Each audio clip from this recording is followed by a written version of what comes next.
yana aşı ko'k osmonda uchib yurgidakman. O'ngimmi, tushimmi yoki har ikkilisi emasmi bilmayman.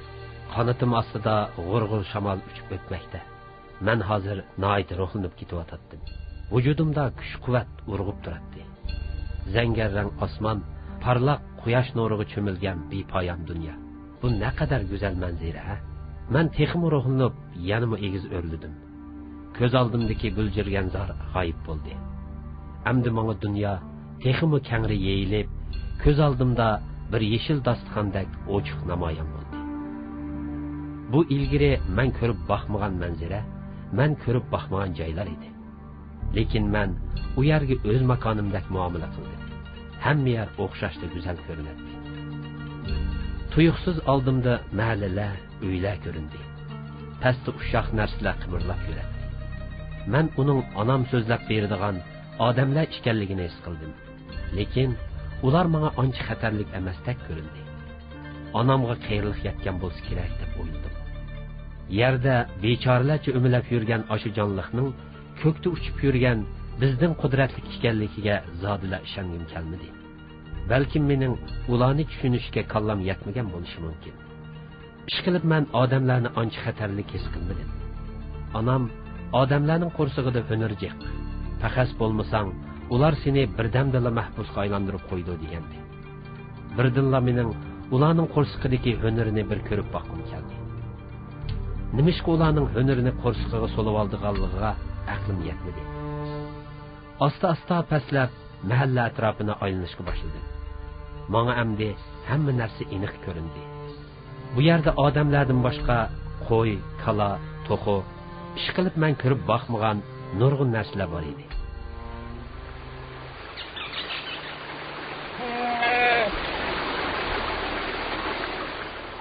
Bir to'p kaptarlar osmonda uchib yuradi. Az bir qismi bo'lsa, kaptarlar qo'nish uchun yasalgan paqaz degan narsa qo'nib o'tiradi.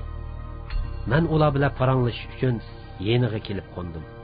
Paranglashish uchun qo'ndimmi yoki aram ilish uchun qo'ndimmi, bu aniq esimda yo'q edi. Shu chaqdagi tuyg'um baxiri edi. Ishqilib men ularning turmushiga qiziqib qolgan edim. "Qayerdan kelding?" dedi ularning ichidagi yesh cho'ngroq birisi. Men uning mush to'pning ichidagi boshliq emasligini jazm qila olmadim. Uning nima bo'lishi men uchun baribir edi. Chunki men bu to'pning a'zosi bo'lmag'achqa, uning menga nisbatan hech qanday ahamiyatga ega tarafini bayqag'il bo'lmaydi. Bo'ljirgan saydin dedim men. "Buvamdan anglagan, bizning ajdodimiz aşı yerlik ekan. Biroq men u yerning bizdan necha oylik jiroqligini anglagan. Odatda biz necha kunlik yo'lga uchib bora olmaymiz. Balkim senmo nishondan adishib qolding-ku deyman." Men uning necha kunlik oraliqni ucha olmaydiganligini anglab hayron qoldim. Balkim xayrlik yetgandi deb o'yladim. U degan bo'ljirgan say, men kelgan bo'ljirgan say shumi, emasmi aniq hukm qila olmadim. Agar uning bo'si men kelgan saydan kelgan bo'lsa, demak biz bir jamoat tuqqan bo'lib qolatdik. Men bu yerga ezib qilib emas, balki uchishni mashq qilib etib kelib qoldim. Bir necha kungacha bir narsa yemaymi ucha olayman dedim javoban. U menga hayronlik bilan qarab qo'ydi. "Balkim sen yova kapta o'xshaysan. Ularning hammasi shunda deyishidi. Biroq bizda unda jangovarlik yo'q. Faqat qondoq va qafasdan boshqani o'ylamaymiz. Menmo mushu mahalladan neriga o'tib boqmadim. O'tib nima ketdi? Qonay desang pag'izing, yotay desang qapizing tayyor tursa, jafo tortibmi ishmi? Uning ustiga bola chaqaloq bo'lib qoldim. Endi uchib nega boraman? Igimizmi yaxshi qaravotidi?" Yeshcho'ng kapta tumshig'i bilan paylarini tatlab qo'ydi. Anglasam odamlar baq qo'rqinishdikan. Ular bizni tutib olsa, ruhimizni qul qilarmish deydi. Bu rostmi? Ruh? Yenimdagi bir kichik kapta hayron qoldi. Buva, ruh degan nima? Uning ruhning nimaligini bilmaganligidan men texim hayron qoldim. Bu kaptalar bolalarini qandoq tarbiyalaydigandu? Ruhi bo'lmagan hayotlikning nima keragi? Ruhsizlik ularni qandoq holat tushirib qo'ygan, ha? Ular nima uchun buni tushunmaydigandu? Garchi ruhni, erkinlikni so'g'ib qilg'ili, tilab berishgili bo'lmasimi, biroq bu bechora kaptalarga ruhiy erkinlikka ega bir makonning naqadar zarurligini chunqur his qildim. Ular ruh degan so'zni aslo anglab boqmagandek qiladi. Yesh cho'ng kapta eliq savol so'rgan kaptaning beshini silab turib so'zga boshladi. Ruhning nimaligini men bilmayman. Uni men buvamdan anglagan. Hozir ikkinchi qatim anglashim. Buvamgimi bovsi deb berib ekan. Balkim bovsigimi bovsi deb bergan bo'lsa kerak. Buvam hamisha bizda ruh yo'qolg'ili bek uzun zamonlar bo'lib ekan deydi. Balkim bu kaptarning davatqini yo'qolg'ili bek uzun bo'lgan shu ruh bo'lsa kerak. Bizda hozir ruh deydigan narsaning sayısimi qolmadi. Yesh cho'ng kapta menga yuzlandi. Dapaqa o'g'lim, sen uning qanday narsigini bilamsan? Men gangirab qoldim. O'zim degan so'zga o'zim javob bera olmay qolarmanmikin deb andish qildim. Yo'q, hozircha bilmayman. Biroq onam senda dadangning boturlik ruhi bor. U kunsiri pishib yetilyotidi degan. U pishib yetilsa cho'qim bilib olaman. Demak senda otangning ruhi yetilib o'tibdi. Ammo otlar emas, bir butun kaptalar jamiyatining ruhi allburun yo'qolgan. Onamiz bizga azaldan ruh to'g'riliq so'zlab bermagan. Otalarimizdanmi hech qanday bir bishorat eshitmadi. Hozirgi davrga kelganda men bu so'zni balloq so'zlab berishni unutib qoptiman. Shunga biz ruhsizlik davriga allaqachon qadam qo'yibdimiz. Hey, ashu yo'qolgan ruhimizning zodi qandaligini tepib olgan bo'lsak, bek yaxshi bo'ladi-da. Buvay eg'ir xursindi. Sizlar mushu ruhsizlikinglar tufayli avloddan avlodga odamlarga qul bo'lib o'tsizlar. Ularning xohlagan chaqda yeydigan taomiga aylanasizlar. Ular sizlarni qulluqda shu darajaga tushiribdiki, qo'yib bersimi hech bir yerga bora olmay, ularning tavallikidan uchida ekansizlar. Kichikini dondan ayrilib qolishni xohlamay, avlodlaringlarni o'zinglardek qulluq tutib beribsizlar. Sizlarga bizlarning kaptarlar to'pidek bir boshchi kerak ekan. Biroq bu aptinglarda sizlardan undaq buyuk umid kutib bo'lmag'idak. Sizlar oldi bilan ruhinglardagi ash qulluqni yo'qotishinglar kerak. Eng muhimi sizlar ruhning nimaligini bilib olinglar. Siz nimishqa men bilan berib, onamdan so'rab ko'rmaysiz? Dedim men yesh cho'ng kaptaga istoshlik qilib. Men buvayning bilib olishini izladimmi yoki o'zim bilib olishni o'yladimmi, toza aniq emas. Balkim har ikki xil hissiyot vujudimda tang qutirayotgandi. Bir putum görgü sangilidi. Shundoq bexatar qabizim turib, ruh izlab nega boraman? Yana kelib men ruhning nimaligini bilmasam, uni topsammi nima foydasi? Qara, ruh bo'lmasa nima bo'pti? Yanalar shu qabizimda bexatar yashig'ili bo'ladi ekan-ku. Yana kelib hech nimaga asqatmaydigan ruh degan u narsani ko'tarib yurish naqadar jafoli. Yesh cho'ng kaptaning so'zlarini o'ylab ketdim. Uning degini bir turib to'g'ridak, bir turib xatodak qiladi. Ammo hech qanday yashash e'tiqodi va ruhi bo'lmagan bir kaptar bilan ruh to'g'riliq so'zlashish menga nomusliq ishdak tuyulib ketdi. Berib bu masalani onamdan so'rab boqay deb o'yladim. Bir to'p kaptarlar yenimizga kelib qo'ndi. Ondan o'zaro gugulashdi. Ularning ba'zi so'zlarini faqat uqmadim. Balkim o'z tilida so'zlashdi kerak. Odatda biz taraflarga ba'zida mushundoq yoqi yuttuqlar kelib qoladi. Ular kimlar? Yesh cho'ng kaptaning do'stimi yoki jamoatimi bilmadim. Men bilan so'zlashmoqchimi yoki o'zaro paranglashyapamdi, faqatla uqmadim. Yaxshimisan, qo'zam? Yesh cho'ng kapta yenidagi kichik bir kaptaning paylarini cho'qlab erkiltib qo'ydi. Yaxshi emas. Qo'shqim bek ichib ketdi. Nimishqa onam endi don bermaydi? U don yoki qo'noq degandek bir ismni aytdi. Balkim terix yoki kandir degandi. Ish qilib men bilmaydigan yotli ism edi. Hay, odamlar boshqurgan kaptalar qiziqgan. Yeydigan narsalarga har xil ism qo'yib yurdi ekan deb hayron qoldim. Onang endi yangi fikrlaringning dunyoga kelish uchun quvvat to'plamasi bo'lmaydi. Odam kelib don sapagich saqla bo'lamdi? Yo'q, saqlay olmayman. Donliq berib o'zim don tepib yeb kelaman. Obdan qo'zam, gapimni angla. U yerga borsang bexatarlik. Seni eski odamlar tutib yeb ketadi. Borma bo'lamdi?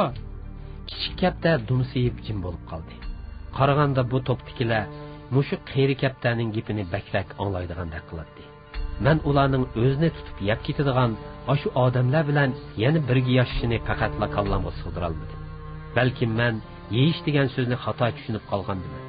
Balkim bu yaxshi qara degan so'zdek bir so'z bo'lishi ehtimol. Yoki bu chet tildan kirgan so'z bo'lsa, men ma'nosini xato iste'mol qilib olgan bo'lishi mumkin. Biroq bu mening o'yimcha hamma kapta bilishga tegishli muhim so'z edi. Onam hamisha menga odamlarning tutib olishidan, yeb ketishidan hazar aylashni jikilatdi. Biroq hozir bu so'zning ma'nosi bu yerda boshqacha o'zgarib qolgandek qiladi. Chunki ular odamlarning yeyishidan hazar aylasa, hargiz yana odamlar bilan birga turmaydi. Qanatiga tayinib, xohlagan yerga uchib ketsa bo'laveradi. Biroq ular qanatining borligini unutib qolgan bo'lsa kerak. Balkim yashab ko'nib qolgan qapazdan ayrilishni xohlamasligi mumkin. Buva, undaqda bizning igimiz yaxshimi? Kichik kaptar qeyri kaptardan savol so'rashga boshladi. Albatta yaxshi.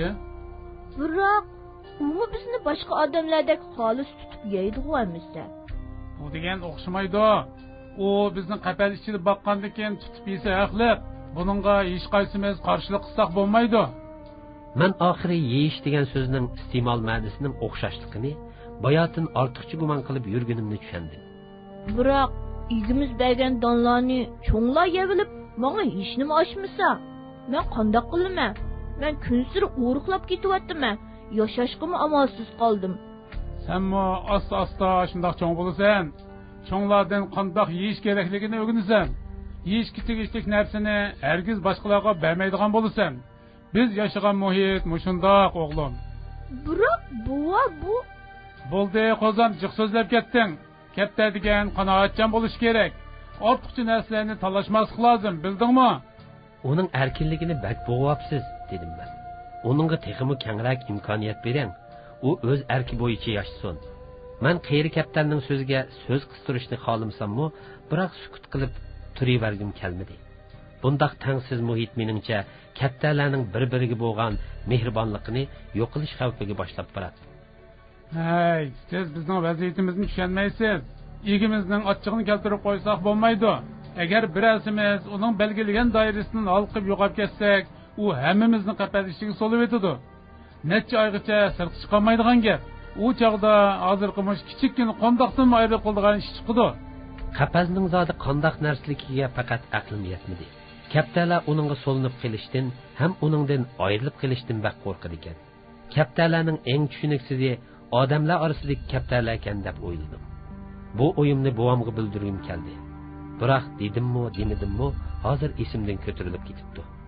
Balkim bir eg'izmi raddiya yoki ma'qullik so'zi bildirmadi. Sizlar cho'nglar ojizlarning rizqini yeb oldi ekansizlar. Ya'ni kelib ularning qarshiligini cheklaydi ekansizlar. Uni to'g'ri ishdak tushuntirishga tirishadi ekansizlar. Bundaq muhit qandoqmi kapta bolalarining o'sishiga, yashashiga mos kelsin. Sizlar o'zinglarning qanday holat yashayotganinglarni bilmagudek darajada bexudlashib ketibsizlar. Razillikda odamlarga yetishib olg'ili turibsizlar dedim men. Odamlarga til taklishga bo'lmaydi. Ular bo'lmasa bizning bugunimizmi bo'lmaydi. Ta'til tashviqotlaringizni boshqa yerga berib qiling, dedi buvay zardi bilan. Men buvayning yaxshi ko'nglim uchun buncha zarda qilganini tushunmadim. Balki u maqsadimni tushunmay qolgan bo'lsa, yana tushuntirib qo'yish kerakdir. Sizlarda mas'uliyat degan narsa yo'qkan. O'z avlodlaringlarni qarab turib, o'tqa ittiradi ekansizlar. So'zimning davomini texi ta'sirli tushiraman deb o'ylagandim. Biroq shu arada taraq qilgan ovoz bilan tang putum qattiq og'rib ketdi. Uchish uchun qanot qaqqan bo'lsam-mu, qanotim bo'shliqda esilib qoldi. Kaptalar purrida uchib ketdi. Ondan atrofimda aylanib uchishga boshladi. Ha. Erkin yashag'uchi, oxiri qapazga tushirgan bo'lding. Sening yana cho'ng so'zligingni bir ko'ray. O'zimning qistirimiga tushib qolganimni his qildim. Men birdinli buvayning meni atdigandan beri gapga tutib, egisining tutib olishi uchun aldab turganini tushundim. Qalbim cheksiz azob tutuldi. Men kelgan bu xatar odamlardan emas, balki kichikkina manfaatga aldangan o'z qarindoshlarimdan kelgandi. Ularning odamlarga moslashib meni tutib berishi faqat qallamdan o'tmadi. Ham meni bak ichindirdi.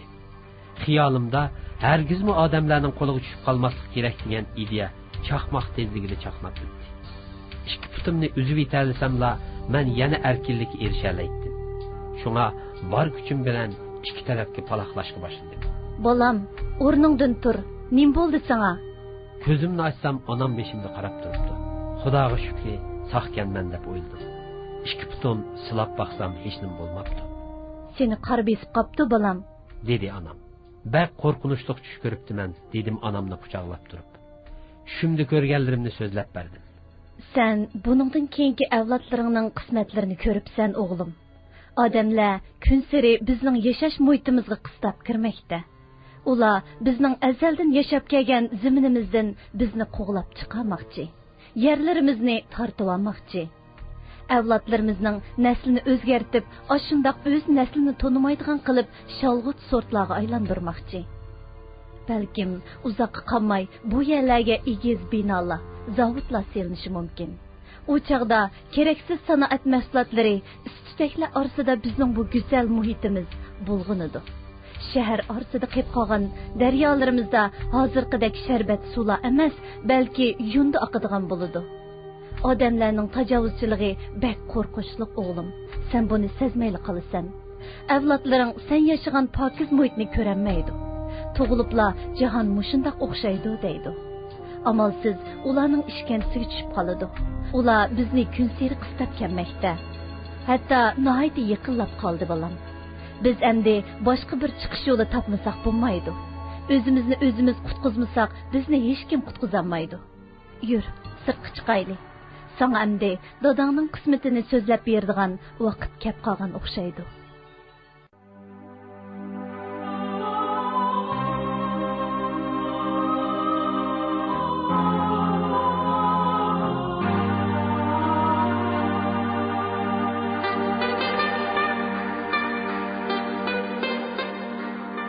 Onam meni o'ziga agashtirib sirtga olib chiqdi. Atrof butunlay yov o't cho'plar bilan to'lgan. Hech qanday yo'l yoki iz tushmagan kangri dala edi. Bu daryo bo'yidagi egiz yordonliqda edi. Bu yerda necha minglagan kaptalar silib avlod qoldiradi. Ostimizda da ekib o'tadigan supsuzlik daryo suvi bizga yaqinlik allay naqshi o'qib beradi. Nazarimda bu yer jahondagi eng go'zal, eng bexatar makon edi. Agar odamlar bo'lmagan bo'lsa, biz mangu mushu baxtlik zaminda yashagan bo'lardik. Hey odamlar, sizlar zodi.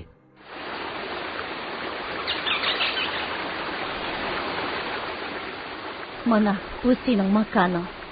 Mana bu ajdodlaring yashagan zamin. Sening buvang, dadang mushu makonni gullandirib, mushu kaptalar to'piga boshchilik qilib o'tgan. Shunga bizning ularning orasidagi inovatimiz yuqori. Shundaqla zimmamizdagi yukimizmi ig'ir. Men seni dadangdek botur azmat bo'lsin deb har kuni tong saharda uyg'otib, necha chaqirim yerga opirib uchishni mashq qildiraman. Qanotlaringning kuchini oshiraman. Muskullaringni chingitaman. Aql zehningni urg'itaman. Har vaqt sagak turishni o'g'itaman. Sen hozir jismoniy jihatda xili pishib yetilding. Endi aqliy jihatda pishib yetilishing kerak bolam. Odamlardan har vaqt sagak bo'l. Ular yedi yuzla bizga chiqilmaydi deb o'ylama. Miltiq degan narsa orqaliqla ular seni necha ming metr egizlikdan mo'lloq atqizib yetalaydi. Dadangning qandoq o'lganligini bilamsan? Yo'q, siz menga teqi vaqti emas deb aytib bermagan. Endi vaqti keldi. Men necha kun ilgari bu yerda bir qancha odamning timiz qilib yurganligini ko'rdim. Demak, ularning bizga ko'zi tushdi degan gap. Şuna ular yetib kelishdan burun biz texmi bexatar makon topmasak bo'lmaydi. Dadangmi dal o'sha odamlarning qo'lida jinidan ayrilgan. Ana deb beringa, dadam nima bo'lib ularning qo'liga tushib qolgan? Onam bir pas jimib qoldi. Balkim ko'ngli buzilayotgandi deb o'yladim. Shu kuni dadang bir to'p kaptalarni boshlab biz uchun oziqlik izlab chiqib ketgan. Odatda kaptalar hamisha o'zimizga xatar yetmaydigan oziq-tulik mo'ljallarni tanlaymiz. Dadang kaptalarning boshchisi bo'lg'ashqa bu ig'ir vazifa tabiiy holda uning zimmasiga tushgan edi. Dadang shu chiqib ketgancha bir qancha kungacha kelmadi. Men uningdan bakla ansirab qoldim. Odatda biz yarim kunlikdan o'shiq yo'l bo'lsa, o'g'illarimizni yo'tkaydik. Dadangning uncha uzunga oziq izlab ketishi mumkin emas. Yuragim uning bir xavfga uchirg'ini sezib turdi. U chaqda sen va ukularing amdili tuxumdan chiqqan edinglar. Shunga sizlarni tashlab dadanglarni izlab boramadim. Aradan bir qancha oy o'tib, dadang bilan birga ketgan bir kaptar qaytib keldi. Shu chaqdala qiyosimning to'g'riligini, dadangning odamlarning qurgan qiltiqiga tushib qolganini bildim. Keyin uning omon qolgan do'stlari bir-birlab qaytib keldi. Biroq dadang shu ketgancha kelmadi. Men onamni yig'lab salamdikin deb o'yladim.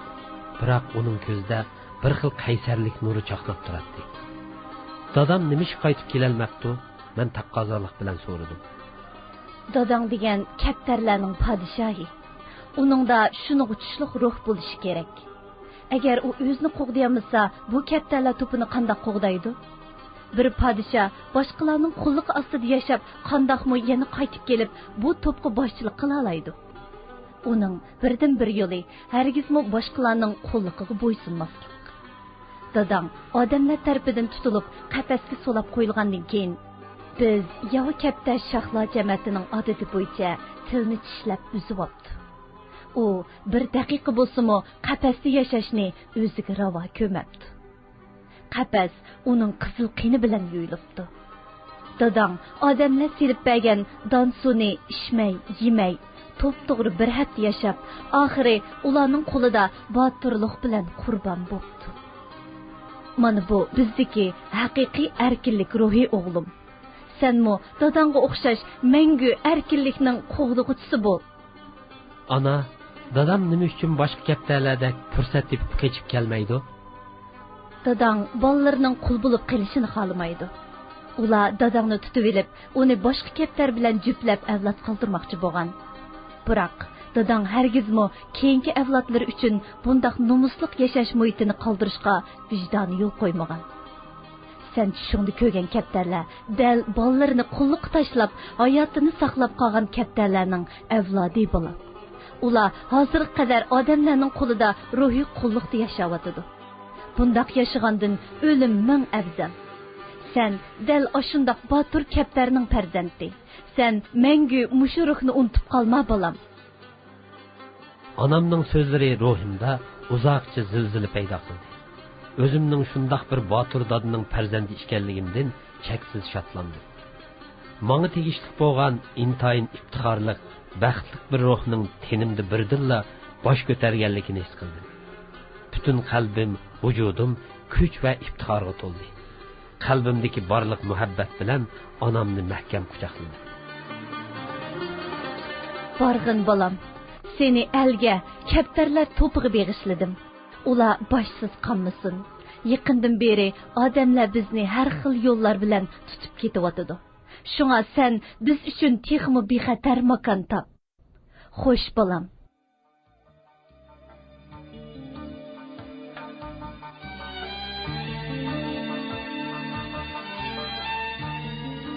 Qanotim onamning ko'z yoshlari bilan ho'llandi. Ko'rgan tushlarimning mushundoq bir safarning bishorat ekanligini tushundim. Hargiz odamlarning qiltig'iga tushib qolmayman deb o'yladim. Nihoyat uzoq uchdim. Boshda yaqin bo'ylab uchdim. Keyin bir mahallaga kirib qoldim. Bu men tushimda ko'rgan heliqi mahalla emas edi. Ham uningdek qo'rqinchli ko'rinmaydi. Biroq men shundoq bo'lsa-mu uningdan hazar aylab, nihoyat egiz uchdim. Qanotimda yetarli kuch bor edi. Quliqimda hamda odamlarning shavqini emas, balki shamolning g'urg'ur so'qqan ovozi anglanishga boshladi.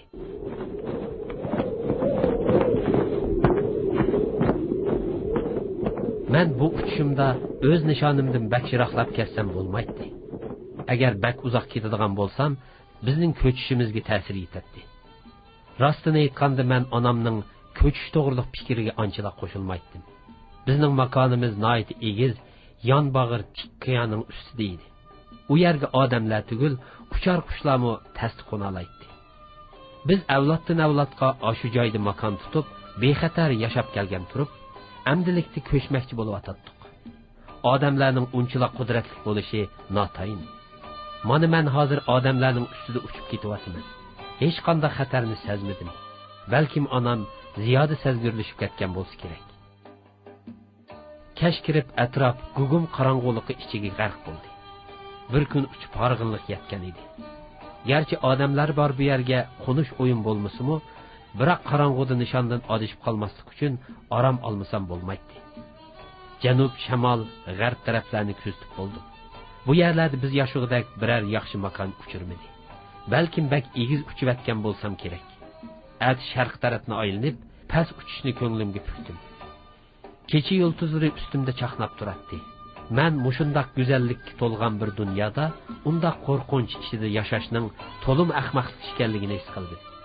Asta-asta pastlab bir daraxt ustiga qo'ndim. At qandoq manzara ichida turadiganligim noma'lum edi. Men haddidan ziyoda ehtiyotchanlik qilib, egiz uchivatgachga ko'nglimdagidek bir makon texi uchratmagandim. Shunga ati usulimni o'zgartib, pastroq uchishni o'yladim.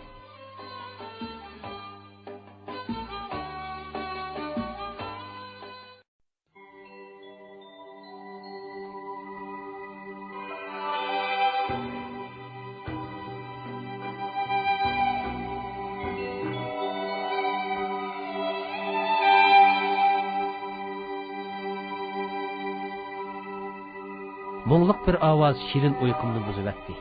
Horg'inlik ichida shuncha shirin uxlab ketibdiman. Bir to'p kapta atrofimda uchib yuratdi. Ularning qanatidan mo'ngluq ovoz keladi. Men hayron qoldim. Ular ba'ayni menga o'pma o'xshash kaptalar edi. Turib ular men tushimda ko'rgan kaptalarga o'xshab qoladi. Turib o'xshamaydi. Tunigun bir kun hech nima yemay ushqashqa hozir qo'rqim ichib ketgan edi. Men ulardan bu yerda bexatarroq bir o'tlaydigan yerning bor yo'qligini so'ramoqchi bo'ldim. Ular yo'nalishni o'zgartib, birdinla mahalla sirtiga qarab uchishga boshladi. Men ularning keynidan ergashdim.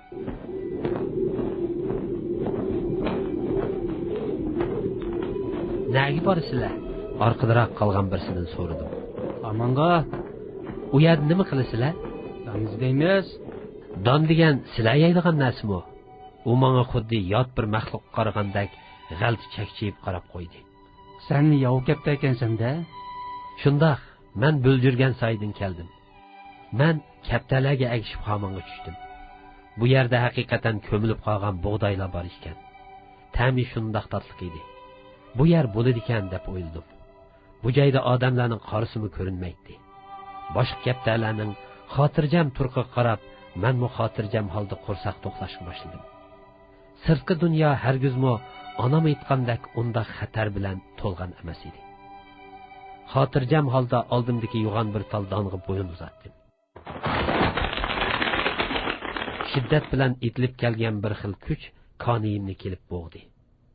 Nihoyat tezlikda ko'tarilib, o'zimni chetga olmoqchi bo'ldim. Biroq noma'lum bir kuch meni yana shuncha tez yerga tortib tushdi. O'zimni har tarafga urishga boshladim. Kaptalar gurrida ko'tarilib uchib ketishdi.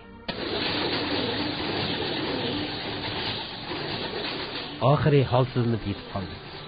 Bu men tushimda ko'rgan heliqi manzaraga bak o'xshaydi. Odamlarning qo'liga tushib qoldimmi nima deb o'yladim. Biroq hozir yaqin atrofda hech kim ko'rinmaydi. Qanchalik vaqt o'tdikin, bir chog'da ikki odam tuyuqsiz yenimda paydo bo'lib qoldi.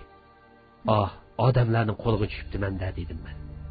Biroq ular mening bo'ynimni siqib turgan g'oyat zo'r kuchni bo'shatdi. Yov kapta ekan, dedi ularning ichidagi yoshroq birisi. Mahkam tut, qochib ketmasin, qanotini bo'g'ib qo'yayli. Ular birlikda qanotimni bo'g'ishlab, ondan bo'ynimdan tutib, ko'zlarimga qarashga boshladi. Voy, bak esilkan, toza omad keldi. Cho'ngroqi meni qo'lga elib qarab ketdi. Buning bizga qilch foydasi yo'q. Qo'yib o'tayli. Qara, u olli burun tilin tishlab uzyapti. Bunda kaptaga uchrab qolganda qo'yib o'tmay amal yo'q. Odatda kaptalarning boshchilari shunda bo'ladi. Hech bo'lmasa uni bir o'ba ko'paytib oldi. U endi don yemaydi, suv ichmaydi. Toki o'lib ketishdan bilan qarshilashadi. Qarab turib qo'yib o'tamdan, dedi yoshroq odam. Ixtiyoring. Biroq ayol o'tmay so'zimning rostligini bilib qolsan, menmo mushundoq bir kaptani tutib olgan. Dastlabda qo'yib berishga ko'zim qiymadi. Bir haftadan keyin o'lib ketdi. Men buni cho'qim ko'ndiraman, dedi u. Hargiz qo'lingga ko'nmayman. Bir amalni qilib cho'qim qochib ketaman deb o'yladim ichimda. Onamning so'zini esimda tutmay, bu kunga qolganimdan to'liq numus his qildim. Kuch bilan yulqinib, uning qo'lidan bo'shab uchib chiqdim.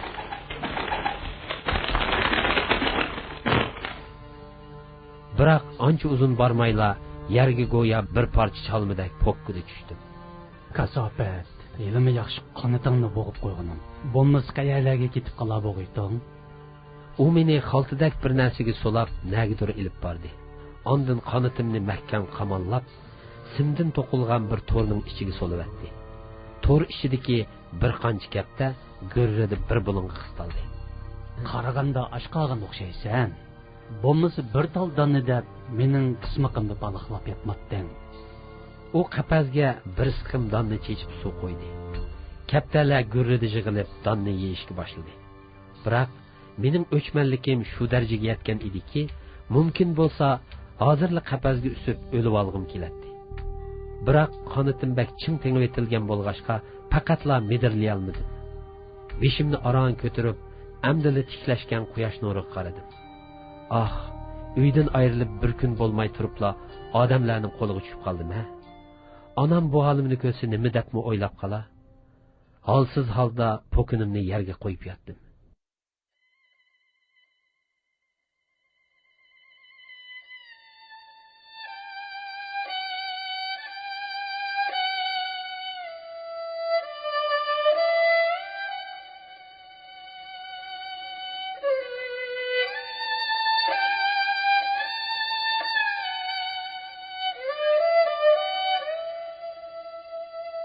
Şimdi anamni ko'ribdi men. U ko'p-ko'k havo bo'shliqida turib, meni yeniga chaqirdi. Turibla yenida dadammi paydo bo'lib qopti. Uning qomati shundoq ko'rkam bo'lib, to'limi havisim keldi. Ular meni chaqirgandek qildi. Balkim quliqimga shundoq anglangandir. Men ularga qarab uçdum. Uçgan siri ular mendan jiroqlashdi. Uçishdan to'xtasam, ularmi jiroqlashdan to'xtatdi. Uchiverib og'zim qurib ketdi. Ana su deb uyg'onib ketdim. Beshimda hiliqi odam so'zlab o'tirdi. Bu bak joyil gapda ekan. 5 kun bo'ldi ishini yemaydi. Uni boqqanning foydasi yo'q demedimmi? Bu hiliqi kundagi yoshli cho'ngroq kishi edi. Endi bundaq turaversa o'lib qoladi. Buningdan ko'ra bolalarimga sho'rpa qilib beray. Uningdan qanchalik sho'rpa chiqmoqchi edi? Balkim endi yesang sana ziyon qilib qilishi mumkin. Yaxshisi qo'yib. Bundaq esa sotib ketganini qarab turib o'ltirib qo'ysak bo'lmaydi.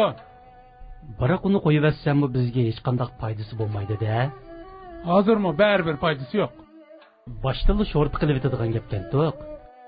U sangilab turgan qanotimni bir pas tutashtirib, ondan meni qo'yib qo'ydi. Ko'kda quyosh kuchlik nur chechib turadi. Men butun vujudimdagi kuch quvvatimni yig'dim. Ko'kka qarab uçmoqchi bo'ldim. Biroq qapaz, simtor yanala yo'limni to'sib turadi. Men necha kundan beri uningga o'zimni urib, uni bosib o'talmaydiganligimga ko'zim yetgan edi. Lekin vujudimda ozroq kuch yig'ilib, asli kelgan hamon uningga tashnib boqatdi. Men bosib o'tmoqchi bo'lgan bu simtor shunday qudratli yasalgan edi. Uningga odamlarning yuksak aql parosati jamlangan bo'lib, uningdan sirtdagi barliq erkinlikni ko'rib turg'ili bo'ladi. Biroq uningga hargiz erishgili bo'lmaydi. Qapaz ichidagi havo bilan sirtdagi havo o'xshash, biroq yashash shakli o'xshamaydi. Bu to'rini tuqqan odamlarning niyati shundoq qora ham bag'ri shunchalik qattiq edi. O'z erkinligi uchun tinimsiz kurash qilayotgan bu kichikina jonning jasorati ularni qilch ta'sirlantira olmaydi. Endi ularga qilch foydam tegmaydiganligini bilib turibmi, meni ruhiy qulluqqa olmoqchi bo'ladi. Jondan boshqa hech nima qolmagan bu kichikina jismimni qiynash orqali o'z maqsadiga yetmoqchi bo'ladi. Eng qabiyri ular meni o'lay debmi, o'lolmaydigan holatga keltirib qo'ygan edi. Ichimda shundoq nido qilardim. Ey erkinlikning qotili bo'lgan rahimsiz odam, ya meni o'lgili qo'y, ya bo'lmasa erkinligimni ber. Tuyuqsiz tonish bir hid burnimga urildi. Vujudimga birdinli kuch yig'ildi. Ana, men hayajon ichida beshimni ko'tardim. Onamning ko'zlari bir xil jiddiylik bilan chaqnab turadi. U mening yulingan qonitim, sangilgan tumshqim, turlishib eski kigizdek bo'lib ketgan qanotlarimga bir xil echinish ichida qaradi. Ana, kechiring, ishonchingizni yerda qo'ydim. men hargizmi sizning farzandingiz bo'lishga loyiq emas ekanman. Men gunohkorlarcha beshimni egdim. Vujudim numus kuchidan o'rtinib ketdi. Nimishqimi onam kelgicha o'lib olmaganligimga echindim. Yo'q, sen o'zing qilaydigan ishning hammasini qilding bolam. Endi uni oxirga chiqa. Biroq ana, men bir mahbusga aylanib qoldim. Ojizlikdan shu darajaga yetdimki, o'lib olay debmi, o'lib ololmag'idak holga tushib qoldim. Bu mana ben deb bilinib turibdi. Men seni erkinlikka erishtirish uchun keldim bolam. Biroq mening endi erkinlikka chiqqim yo'q. Men endi bu aptim bilan hargizmi sizning bolangiz bo'lishga loyiq emas. Men sana erkinlik ilib kelaman bolam. Sen yanığı mening botir bolam bo'lasan. Sen hargizmi qullarcha emas, botirlarcha o'lishing kerak. Onam shundoq debla bo'g'izdagi donlarni yondirdi. Bu zaharlik bo'ljirgan. Sen bunu yesangla ularning qulluqidan ozod bo'lasan. Shundaqla cemiyetimizning obro'yini saqlab qolasan. Esingda bo'lsin. Erkinlikni mangu hissashlik orqali qo'lga keltirgili bo'lmaydi. Onun uchun qon oqqizish kerak. Qani, tumshuqingni yaqin ekan.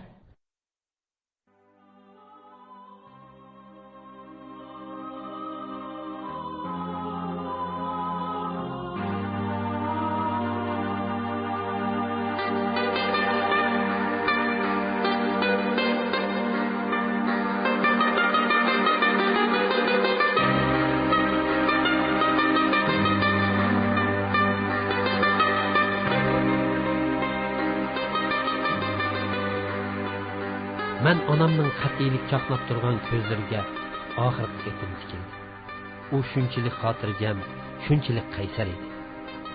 Men puchilib, sangilab qolgan tumshuqimni uningga tangladim. Bu erkinlik uchun qurilgan to'saqlarning qurboniga aylanib ketgan eng qudratli qurolim edi. Biroq u rahimsiz to'saqni cho'qila verib, oxiri sunib mushunda holatga kelib qolgan edi. Zaharlik bo'ljirgan vujudimda bir erkinlikning jorchisi bo'lib o'rinlashdi. Eng oxiri erkin o'lish fursatiga ega bo'ldim deb shodlandim. Ruhim bir xil ozodlik ichida yelinjashga boshladi. Osmon shunchalik suzuk, atrof shunchalik timtoz, dunyo yanada go'zal edi. Bulungdagi bir to'p kapta menga hayronlik bilan qarab turadi.